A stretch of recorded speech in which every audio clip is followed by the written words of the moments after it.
Hello भैया, राम राम। इस video में आप सभी का स्वागत है। और इस वीडियो में हम एक बहुत ही ज़बरदस्त मुद्दा लेके आए हैं। इस वीडियो को आप लोग ज़रूर देखिएगा पूरा और समझिएगा क्या मैं कुछ गलत बोल रहा हूँ या सही बोल रहा हूँ। आप लोग अपनी राय ज़रूर दीजिएगा क्योंकि ये बहुत ही इम्पोर्टेंट बात है। और ये वीडियो में मैं जो बोलूँगा शायद है कि आप लोग को अच्छा लगे या नहीं भी अच्छा लगेगा, तो आप अपनी राय ज़रूर दीजिएगा। मैं अच्छा ख़राब जो भी बोल रहा हूँ। हमने अभी एक वीडियो देखा फेसबुक पे, कुछ लोग गए थे गंगा जी के घाट पे प्रयागराज में मिट्टी लेके, यानी कि किसी के शव को। और वहाँ पे एक मल्लाह यानी कि नाव चलाने वाले भाई साहब ने वहाँ उनका मिट्टी विसर्जित करवाया गंगा जी में। तो उन्होंने कर मांगा 2000 रुपया। 2000 रुपया जब उन्होंने कर मांगा तो वहाँ पे इसी बात को लेके झड़प हो गई, बहसबाजी हो गई, मतलब बहुत ज़्यादा कहा सुनी हो गई। तो लास्ट में वहाँ पे एक चाहे न्यूज़ रिपोर्टर थे या फिर कुछ भी, मतलब कि वो सोशल मीडिया कर्मी थे, तो उन्होंने वीडियो बना के यह डाला कि आप इतना विवाद कर रहे हो, ऐसा है वैसा है, तेरा तूफान, मतलब जो भी उनके मन में आया उन्होंने उसमें बोला, अपना पक्ष रखा उन्होंने।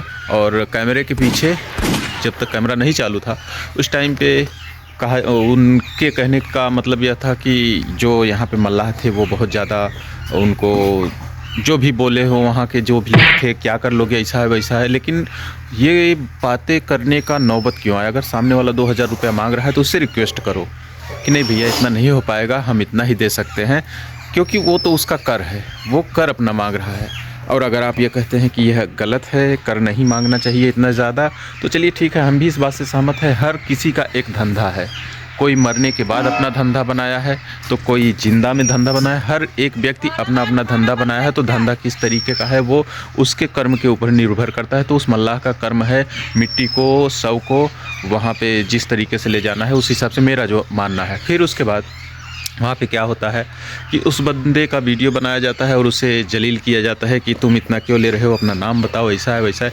अगर आप लोग को याद हो, कभी कहानी में सुने होंगे, किताबों में भी पढ़े होंगे कि एक अपने ही देश के राजा हरिश्चंद्र जी थे, जो कि महाराजा सत्यवादी हरिश्चंद्र के नाम से जाने जाते थे। अपनी सत्यता के कारण वो अपना राजपाट और अपनी पत्नी, अपने बच्चे को भी छोड़ना पड़ा, बिछड़ना पड़ा उनसे, राजपाट दान देना पड़ा, केवल सत्यता के कारण। सत्य बोलने की वजह से उनका राजपाट जो भी था वो दान चला गया।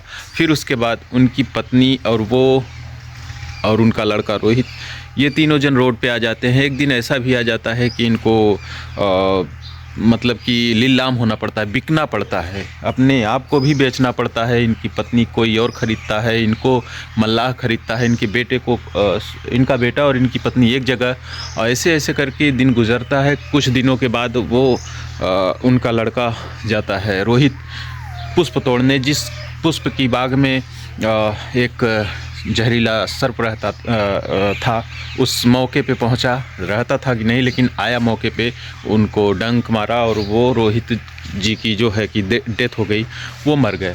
मरने के बाद जब उनकी माता श्री यानी कि महाराजा हरिश्चंद्र, सत्यवादी राजा हरिश्चंद्र की धर्मपत्नी जी जब रोहित को लेके जाती है मरघट पे, उस मरघट पे कौन रहता है आप लोग को बता देना चाहता हूँ मैं, जो नहीं जानते हैं। उस मरघट पे रहते थे राजा हरिश्चंद्र, जो कि वो पेशेवर मतलब कि ये मल्लाह नहीं थे। मल्लाह के यहाँ नौकरी करने के लिए वो खरीदे गए थे। जो खरीदा था वो कौन था? वो मल्लाह था। लेकिन मल्लाह के कहने पे वहाँ पे जो भी आएगा उसका कर आपको लेना है। बिना कर के आपको यहाँ पे किसी के शव को मतलब ज़मीन में दफनाना नहीं है, या फिर मतलब जलाना नहीं है। वहाँ पे किसी भी शव को आपको जलाना नहीं है। जिसका भी शव आप जलाएंगे तो उससे आप कर जरूर लेंगे। तो जब इनकी औरत आती है अपने बच्चे को लेके, यानी कि इनका भी बच्चा रोहित, इनका भी बच्चा है, जब वो लेके जाती हैं तो वहाँ पे देखते हैं अपने बच्चे को और अपनी बीवी को। अंदर अंदर से तो इनको दुख होता है बहुत ही ज़्यादा, लेकिन फिर भी इन्होंने अपने कर्म को आगे, अपना कर्म प्रधान समझा। और अपने कर्म की वजह से, इनका कर्म था कि बिना किसी करके किसी को भी हम यहाँ पे अग्निदाह नहीं करेंगे, अग्नि में समर्पित नहीं करेंगे। तो उन्होंने उनसे कहा कि ऐसा है देवी जी, आप जो भी हैं आप हमें कर दीजिए, जब आप कर देंगी तब हम आपके लड़के को यहाँ पे अग्निदाह करेंगे, और उसके पहले हम आपके लड़के को यहाँ अग्निदाह नहीं करने देंगे, यहाँ पे जलाने नहीं देंगे। तो होते जाते उन्होंने कहा हम कहाँ से देंगे, कैसे क्या करेंगे। लास्ट में फिर उनको कुछ नहीं समझ में आया, तो उन्होंने क्या किया कि वो जो राजा हरिश्चंद्र यानी कि उस समय के मल्लाह के यहाँ नौकरी करने वाले राजा हरिश्चंद्र की धर्मपत्नी जी अपना ही आंचल फाड़ती हैं, कर के तौर पे अपना ही आंचल फाड़ती हैं और उस आंचल को फाड़ के उनको देती हैं, यानी किसको, राजा हरिश्चंद्र को। कर के तौर पे राजा हरिश्चंद्र जी को अपना आंचल फाड़ के देती हैं, तब जाके रोहित उनके लड़के को वहाँ पे अग्निदाह करने की अनुमति मिलती है।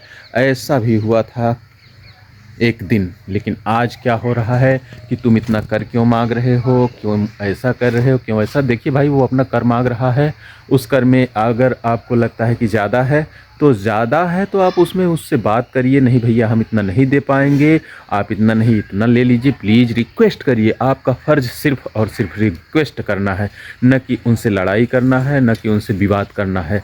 और वहाँ पे कुछ लोग चाहे हम हैं या कोई भी अगर जाता है तो झगड़ा कर ले कि हाँ वीडियो बना के डाले कि अपना नाम बताओ, ऐसा है वैसा है, तुम कौन हो क्या हो। भाई उसका फ़र्ज है, वो अपना कर्म कर रहा है और फिर उसके बाद अपने कर्म का वो वसूली यानी कि पैसा ले रहा है। उसका कर्म वही है, वो मल्लाह जाति से है, नाव चला रहा है, कुछ भी कर रहा है तो उसका कर्म है।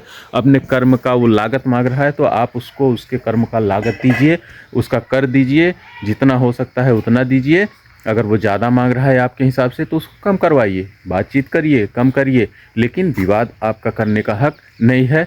मैं अपना जो भी विचार था इस वीडियो में रख दिया हूँ। आप लोग अगर मेरे विचार से सहमत हैं तो भी कमेंट करिए, अगर मेरे विचार से नहीं सहमत हैं तो भी कमेंट करिए, लेकिन कमेंट में अपनी राय ज़रूर दीजिए कि हाँ मैंने यह जो बोला है क्या सही है क्या गलत है, वो मल्लाह सही था या वो लोग सही थे जो उनसे विवाद किए कि हाँ तुमने इतना कर क्यों लिया, ऐसा क्यों किया, वैसा क्यों किया। देखिए सभी का एक धंधा है, सब अपना धंधा कर रहे हैं। वो 2000 मांग रहा है, 10,000 मांग रहा है, क्या मांग रहा है, लेकिन बिना पैसे का कोई भी व्यक्ति किसी का काम नहीं कर रहा है। तो उसी प्रकार से वो भी अपना काम कर रहा था, वो अपना धंधा कर रहा था, अपने धंधे में उसने पैसा मांगा, अपना कर मांगा, और आपको अगर अच्छा नहीं लगा तो आप उससे उस कर का मतलब बातचीत करके कम कर सकते हैं।